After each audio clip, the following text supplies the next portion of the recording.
নমস্কাৰ আপোনালোকক মুক্তি একশন ইউটিউব চেনেললৈ স্বাগতম জনাইছোঁ।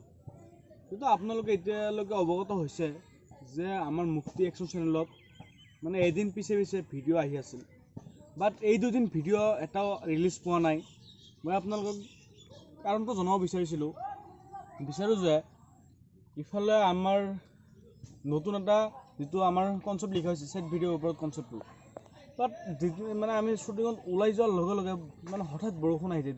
এই দুদিন বতৰটো বেছি ভাল নহয়, পিছত বতৰৰ বাবে আমাৰ একো শ্বুটিঙে হোৱা নাই। এইটো আমি বহুত দুখিত। মোক বহুতে মানে পাৰ্চনেলি মেছেজ কৰিছিল বা আমাৰ ইউটিউব কমেণ্ট বক্সত জনাইছিল যে আপোনালোকৰ নতুন ভিডিঅ' অহা নাই কিয়। আপোনালোকে সেইটো কাৰণে মই এই ভিডিঅ'টো বনাই আছোঁ মানে সেই ভিডিঅ'টো আপোনালোকে যিটো বৰ্তমান চাই আছে।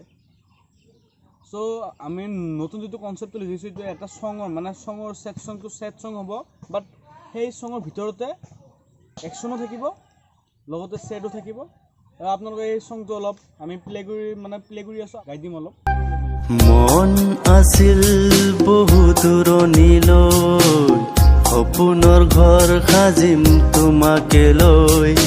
মন আছিল বহু দূৰণিলৈ, সপোনৰ ঘৰ সাজিম তোমাকে লৈ।